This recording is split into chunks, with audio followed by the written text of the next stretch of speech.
ওং নমো ভগবতে বাসুদেবায়।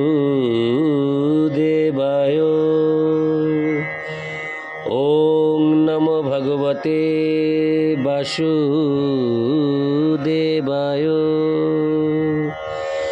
ওং নমো ভগবতে বাসুদেবায়।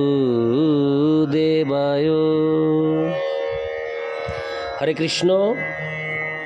আজ আমি এই অডিওতে পাঠ করব ইন্দিরা একাদশী ব্রত কথা সম্বন্ধে। বাংলা 22শে আশ্বিন 14:30 ও ইংরেজি 10ই অক্টোবর 2023 মঙ্গলবার একাদশী ইন্দিরা অনুষ্ঠিত হবে। গোস্বামী ও নিম্বার্ক সম্প্রদায় মতে একই দিনে এই ইন্দিরা একাদশী অনুষ্ঠিত হবে। এই ইন্দিরা একাদশীর পারণ অনুষ্ঠিত হবে ঠিক তার পরের দিন, অর্থাৎ 23শে আশ্বিন 11ই অক্টোবর 2023 বুধবার সকাল 9:28 মধ্যে গোস্বামী ও নিম্বার্ক সম্প্রদায় মতে। আমি এই অডিওতে পাঠ করব একাদশী সংকল্প মন্ত্র, ইন্দিরা একাদশী ব্রত মাহাত্ম্য, এই ইন্দিরা একাদশীতে কি কি খাওয়া যাবে কি কি খাওয়া যাবে না, এই একাদশীর দিন কি কি করণীয় ও কি কি বর্জনীয়, একাদশীর গুরুত্ব এবং সর্বশেষে সবথেকে গুরুত্বপূর্ণ এই একাদশীর পারণ মন্ত্র।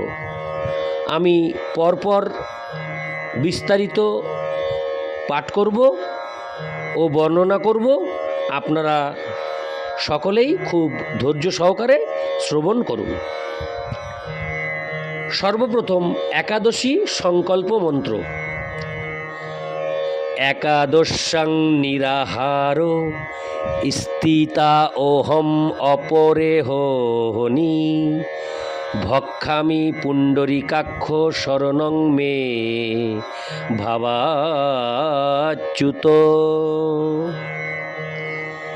একাদশাং নিরাহারো স্থিতা ওহম অপরেহনি ভক্ষামি পুণ্ডরীকাক্ষ শরণং মে ভাবাচ্যুত। আমি পরপর দুবার পাঠ করলাম একাদশী সংকল্প মন্ত্র। এই একাদশী সংকল্প মন্ত্র একাদশীর আগের দিন আপনারা পাঠ করে ভগবান শ্রীকৃষ্ণের কাছে সংকল্পবদ্ধ হবেন যে আগামীকাল আমি ইন্দিরা একাদশী পালন করব। হে ভগবান শ্রীকৃষ্ণ, হে ব্রহ্মাণ্ডের সম্রাট, হে অনাদির আদি গোবিন্দ, আপনি আমাকে এই একাদশী পালন করতে সহযোগিতা করুন, আশীর্বাদ করুন। এই কথা বলে আমাদের একাদশী সংকল্প মন্ত্র পাঠ করতে হবে একাদশীর আগের দিন। এখন আমি পাঠ করব ইন্দিরা একাদশী ব্রত কথা। আমি পাঠ করছি ইন্দিরা একাদশী ব্রত কথা। হরে কৃষ্ণ। মহারাজ যুধিষ্ঠির বললেন, হে মধুসূদন, আশ্বিন মাসের কৃষ্ণপক্ষিয়া একাদশীর কি নাম তা কৃপা করে বলুন। শ্রীকৃষ্ণ বললেন, হে রাজন, আশ্বিন মাসের একাদশী ইন্দিরা নামে পরিচিত। এই ব্রত প্রভাবে মহাপাপ বিনষ্ট হয়, এমনকি কর্মবিপাকে যারা নিম্নজনী লাভ করেছেন সেই পূর্বপুরুষদেরও উত্তম গতি লাভ হয়। এই একাদশীর মাহাত্ম্য শোনা মাত্রই সামবেদীয় যজ্ঞ ফল প্রাপ্ত হওয়া যায়। হে রাজন, মাহিষ্যতী নগরে ইন্দ্রসেন নামে এক প্রসিদ্ধ রাজা ছিলেন। ধর্মবিধি অনুসারে রাজ্য পালনে তিনি বিশেষ খ্যাতি সম্পন্ন ছিলেন। তার বিপুল ধন সম্পত্তি ছিল। পুত্র পৌত্রাদি সহ তিনি সুখে রাজ্য পরিচালনা করতেন। বিষ্ণু ভক্তি পরায়ণ সেই রাজা নিরন্তর শ্রী গোবিন্দ নাম গানে মগ্ন থাকতেন। একদিন রাজা সুখে রাজসভায় বসে আছেন, এমন সময় দেবর্ষি নারদ স্বর্গ থেকে সেখানে এলেন। তাকে দর্শন করে রাজা হাত জোড় করে উঠে দাঁড়ালেন, দণ্ডবত প্রণাম করে মুনিকে আসন পাদ্য অর্ঘ্য আদি ষোড়শোপচারে পূজা নিবেদন করলেন। তারপর বললেন, হে মুনিবর, আপনার দর্শন মাত্র আমার যাবতীয় যজ্ঞ ফল লাভ হয়েছে। এখন আপনার আগমনের কারণ জানিয়ে আমাকে কৃতার্থ করুন। দেবর্ষি নারদ বললেন, হে মহারাজ, অতি বিস্ময়কর এক কথা শ্রবণ করুন। আমি একসময় যমলোকে গিয়েছিলাম, সেখানে যমরাজের সবাই বহু পুণ্যকারী। আপনার পিতাকে দেখলাম, ব্রতভঙ্গ পাপে তাকে সেখানে যেতে হয়েছে। হে রাজন, আপনার পিতা যে সংবাদ প্রেরণ করেছেন, আমি এখন তা আপনাকে বলছি। তিনি বললেন, হে ঋষিবর, মাহিষ্যতির ইন্দ্রসেন রাজা আমার পুত্র, তাকে বলবেন যে আমি বহু পুণ্য অনুষ্ঠান করলেও কোনো কারণবশত হরে কৃষ্ণ কোনো কারণবশত যমালয়ে আসতে বাধ্য হয়েছি। আপনি কৃপা করে তাকে সর্বপাপনাশক ইন্দিরা একাদশী ব্রত পালন করতে বলবেন। সেই ব্রত প্রভাবে আমি নিষ্পাপ হয়ে স্বর্গলোকে যেতে সমর্থ হব। এই কথা জানবার জন্যই আমার আগমন। হে রাজন, আপনার পিতার মঙ্গল বিধানে আপনি যথাবিধি ইন্দিরা ব্রত পালন করুন। রাজা জিজ্ঞাসা করলেন, হে দেবর্ষি, সেই ইন্দিরা ব্রতের বিধি কি?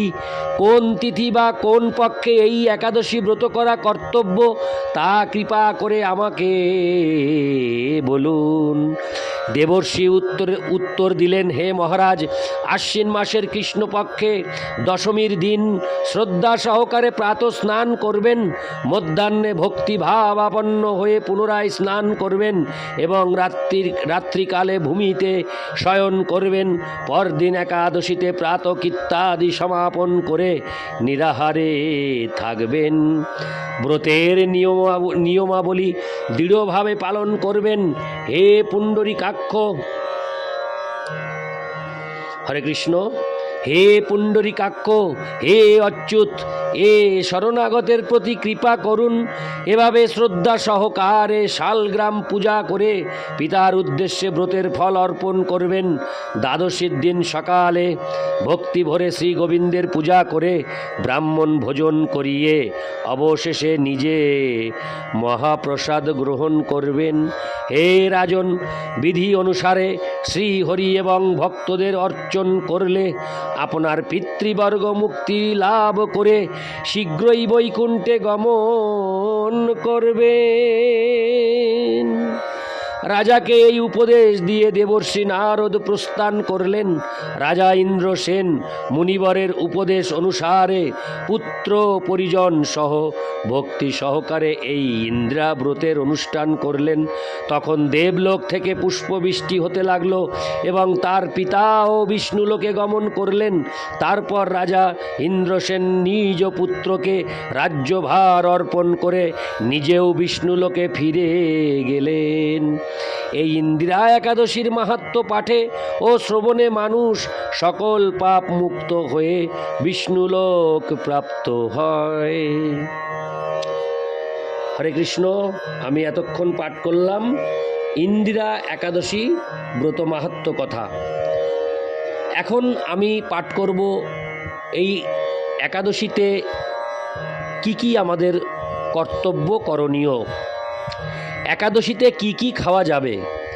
একাদশীর আগের দিন অবশ্যই আপনি নিরামিষ আহার করবেন এবং একাদশীর দিন পঞ্চ রবিশস্য বর্জন করে খাবার গ্রহণ করবেন। দুধ, বাদাম, চিনি ও লেবু দিয়ে শরবত, আলুর পাকোড়া, আলুর সবজি, ফুলকপি, বাঁধাকপি, গাজর, ঘরে কাটানো ছানা, পনির, ঘরে পাতা দই, লস্যি, ক্রিম, কারি পাতা, ধনে পাতা, পুদিনা পাতা, ঢেঁড়স, টমেটো, আলু, হরে কৃষ্ণ, মিষ্টি আলু, পালং শাক, কুমড়ো, চাল কুমড়ো, বাদাম তেল, সূর্যমুখী তেল, আদা, জলপাই তেল, অলিভ তেল, মরিচ, গোলমরিচ, সামুদ্রিক লবণ, ঘি, মাখন, ঘরে ভাঙানো গুঁড়ো মশলা, হলুদ, ধনে, জিরে, কাঁচকলা, পেঁপে, অরিজিনাল সাবুদানা, আম, কাঁঠাল, লিচু, কলা, আপেল, আঙুর, আনারস, আখ, আমড়া, তরমুজ, বেল, চীনাবাদাম, কাজু বাদাম, কাঠবাদাম, গোল আলু, সন্দব লবণ, কাঁচা লঙ্কা, শশা, শাক আলু ইত্যাদি গ্রহণ করতে পারবেন। এখন একাদশীতে কি কি বর্জ্য খাওয়া যাবে না, গ্রহণ করা যাবে না, সেগুলি আমি বিস্তারিত বর্ণনা করছি। একাদশীতে পঞ্চরবিশস্য বর্জন করতে হবে। ধান জাতীয় খাদ্য যেমন ভাত, মুড়ি, চিড়ে, পায়েস, খিচুড়ি, পিঠে, খই, গম জাতীয় খাদ্য যেমন আটা, ময়দা, সুজি, পাউরুটি, বিস্কুট, হরলিক্স, জব জাতীয় খাদ্য যেমন ছাতু, ভুট্টার খই, রুটি, ডাল জাতীয় সব খাদ্য যেমন মুগ, মাসকলাই, খেসারির ডাল, মুসুর ডাল, ছোলার ডাল, অড়হরের ডাল, মটরশুঁটি, বরবটি, শিম, সরিষার তেল, তিলের তেল, সয়াবিন তেল গ্রহণ করা যাবে না। সব রকম নেশার দ্রব্য যেমন চা, পান, কফি, বিড়ি, অ্যালকোহল, খৈনি ইত্যাদি বর্জন করতে হবে। একটি কথা খুব গুরুত্বপূর্ণ, একাদশীতে নিজে অন্ন ভোজন করলে যেমন নরকবাসী হতে হবে, তেমনি অন্য কেউ অন্ন ভোজন করালে নরকবাসী হতে হবে। এছাড়া মাছ, মাংস, ডিম, পেঁয়াজ, রসুন, হিং ইত্যাদি বর্জনীয়। পাঁচফোড়ন বর্জনীয়, শ্যামা চাল বর্জনীয়। তাহলে আমরা এতক্ষণ জানলাম কি কি খাওয়া যাবে না। এবার আমাদের আরেকটি গুরুত্বপূর্ণ পয়েন্ট, একাদশীতে কি কি করণীয়, আমাদের কি কি করা উচিত একাদশীর দিন, সেটি বিস্তারিত আপনারা মন দিয়ে শ্রবণ করুন। একাদশীর আগের দিন রাত 12টার আগে অন্নভোজন করে দাঁত ব্রাশ করতে হবে। পরদিন খুব সকালে শয্যা ত্যাগ করে স্নান করা অবশ্য কর্তব্য। একাদশীতে রক্তপাত হওয়া মহাপাপ, তাই সবজি কাটার দিকে সতর্ক থাকবেন। একাদশীতে কোনো বৈষ্ণব বা ভক্তের নিকট থেকে একাদশী মাহাত্ম্য শ্রবণ করা বিদেহ। ইস্কন ভক্তের ক্লাস শ্রবণ করুন। একাদশী ব্রত নিজে যেমন পালন করবেন, অন্যকেও পালন করতে উৎসাহিত করবেন। একাদশীর দিন অধিক হরিনাম জপ ও মহামন্ত্র কীর্তন করতে হবে। 16 মালা, 25 মালা বা তার বেশি জপ করতে হবে। একাদশী মাহাত্ম্য পাঠ, শ্রীমদ্ ভগবদ্ গীতা যথাযথ পাঠ, শ্রীমদ্ ভাগবত পাঠ ও ভগবানের লীলা মহিমা শ্রবণ, কীর্তন, স্মরণ, মনন প্রভৃতি করা ভীষণভাবে পুণ্যদায়ক। বিষ্ণু পুরাণে উল্লেখ আছে, মহাবিপদ হোক বা আনন্দ উৎসব, জনন শৌচ, মরণা শৌচ, শ্রাদ্ধ যাই থাকুক না কেন, সব কিছুতেই একাদশী ব্রত পালন করতে হবে। সধবা, বিধবা, রজশালা নারী সকলেই একাদশী ব্রত পালন করবেন। একাদশীর দিন শ্রাদ্ধ উপস্থিত হলে তার পরের দিন করতে হবে শ্রাদ্ধানুষ্ঠান, কিন্তু একাদশী বন্ধ করা যাবে না। একাদশীর পরের দিন পারণের নির্দিষ্ট সময়ের মধ্যে পঞ্চরবিশস্যের মধ্যে কোনো একটি উপাদান ভগবানকে প্রসাদ করে অর্পণ করে সেই প্রসাদ গ্রহণ করে পারণ করে একাদশী ভঙ্গ করতে হবে। সমর্থপক্ষে দশমীতে একাহার, একাদশীতে নিরাহার ও দ্বাদশীতে একাহার ও দ্বাদশীতে হরে কৃষ্ণ, সমর্থপক্ষে দশমীতে একাহার, একাদশীতে নিরাহার ও দ্বাদশীতে একাহার করবেন।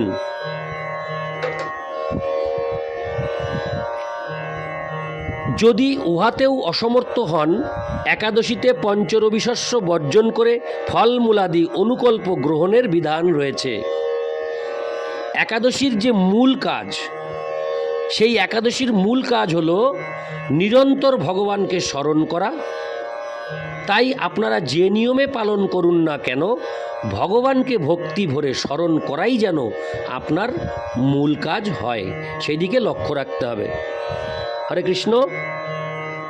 আমরা এতক্ষণ শুনলাম একাদশীতে কি কি করণীয়। এখন আমি আলোচনা করব একাদশীতে কি কি বর্জনীয়, কি কি কাজ করা যাবে না একাদশীর দিনে। একাদশীর দিন শরীরে বা মাথায় তৈলমর্দন নিষিদ্ধ। একাদশীতে পরনিন্দা, পরচর্চা, মিথ্যা ভাষণ, ক্রোধ, দুরাচার, স্ত্রী সহবাস বর্জনীয়।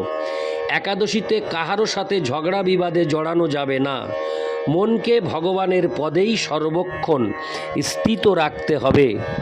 একাদশীতে শরীরে প্রসাধনী অর্থাৎ সাবান, শ্যাম্পু, তেল, সুগন্ধি ব্যবহার বর্জনীয়। সব রকমের ক্ষৌর কার্য অর্থাৎ দাড়ি গোঁফ কামানো, চুল কাটা, নখ কাটা বর্জনীয়। কেউ যদি কাউকে একাদশী করতে নিষেধ করে তাহলে ভয়ানকভাবে শনিদেবের প্রকোপ পড়ে তার জীবনে। একাদশীর দিনে সার্পের কোনো ব্যবহার করা চলবে না। তাহলে আমরা এখন জানলাম একাদশীতে কি কি বর্জনীয়। এবার আমরা জানব একাদশীর গুরুত্ব বা একাদশী করলে কি ফল লাভ করা যায়। একাদশী পালন করলে সর্বপ্রকার পাপ বিনষ্ট হয়, সর্ব সৌভাগ্য ও শ্রীকৃষ্ণের প্রীতিবিধান হয়। দুর্লভ মানব জীবন লাভ করে এই একাদশী ব্রত পালন না করলে বহু দুঃখ কষ্টে 84 লক্ষ যোনি ভ্রমণ করতে হয়। অহংকার বশত একাদশী ব্রত ভঙ্গ করলে অবশেষে যম যন্ত্রণা ভোগ করতে হয়। যে ব্যক্তি এই একাদশী ব্রতকে তুচ্ছ জ্ঞান করে সে ব্যক্তি জীবিত হয়েও মৃত মানুষের সমান। কেউ যদি বলে একাদশী পালনের দরকার কি, সে নিশ্চয়ই কুম্ভীপাক নরকের যাত্রী। একাদশী পালনে যারা নিষেধাজ্ঞা জারি করে শনির কোপে তারা বিনষ্ট হয়। একাদশী পালন না করে তীর্থ ভ্রমণ ও স্নান, গাছের গোড়া কেটে জল ঢালার মতো অবস্থা। কলহ বিবাদের কারণে একাদশীর দিন উপবাস করলে অজ্ঞাত সুকৃতি সঞ্চিত হয়। একাদশী পালন করলে ভগবান শ্রীকৃষ্ণ সবথেকে বেশি প্রসন্ন হন। একাদশী ব্রত পালনকারীকে ভগবান ইন্দ্রও সম্মান করেন। এবার আমি সর্বশেষ পয়েন্ট, একাদশী পারণ মন্ত্র পাঠ করব। এই পারণ মন্ত্র আপনারা মন দিয়ে শ্রবণ করুন। আপনারা পারণের দিন ভগবানকে যে পঞ্চরবিশস্যের মধ্যে কোনো একটি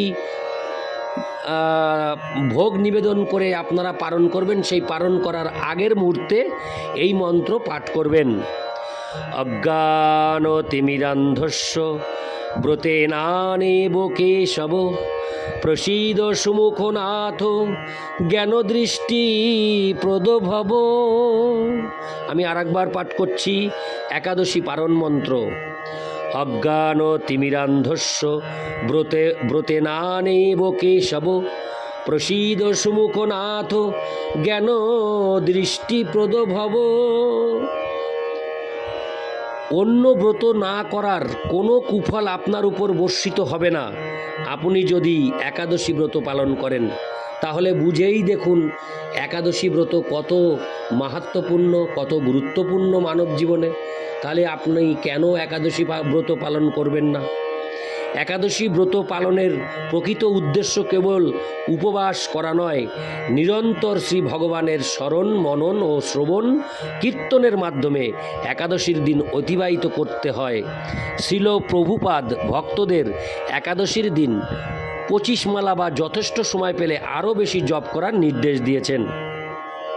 আপনি জীবনে কোনো ব্রত পালন করুন আর না করুন, আপনি অবশ্যই একাদশী ব্রত পালন করবেন। হরে কৃষ্ণ। একাদশী ব্রত কথা সম্বন্ধে যাবতীয় সব আলোচনা এখানেই শেষ করছি। সকল ভক্তিমতী মা ও ভক্তবৃন্দের কাছে আমার দণ্ডবত প্রণাম জানিয়ে আমি অনুরোধ করব আপনারা সকলেই একাদশী ব্রত পালন করুন, সকলেই শ্রীকৃষ্ণের প্রিয় পাত্র হন এবং আপনার এই মানব জীবন ধন্য করুন। যে 84 লক্ষ ভ্রমণের পর আমরা এই মানব শরীর পেয়েছি ভগবান শ্রীকৃষ্ণের কৃপায়। আমরা ভগবানের এই যে দান, ভগবানের এই যে অনুগ্রহ আমাদের উপর, আমরা সেই অনুগ্রহের সুফল আমরা এই একাদশী ব্রত পালনের মাধ্যমে তুলতে পারি। তাই সকলের কাছে আমার করজোরে অনুরোধ, আপনারা যে এই অডিওটি শুনবেন আপনারা সকলেই একাদশী ব্রত পালন করবেন, আপনারা জীবন ধন্য করবেন, ভগবান শ্রীকৃষ্ণের আশীর্বাদ প্রাপ্ত হবেন। এইটুকু ভগবান শ্রীকৃষ্ণের কাছে আশা রাখি এবং এই জগতের সকল পশু পাখি মানুষ কীট পতঙ্গ সবাইকেই ভগবান শ্রীকৃষ্ণের আশীর্বাদ প্রদান করুন। আমি ভগবানের কাছে এই প্রার্থনাই রাখছি, ভগবান যেন আমার এই প্রার্থনা গ্রহণ করেন।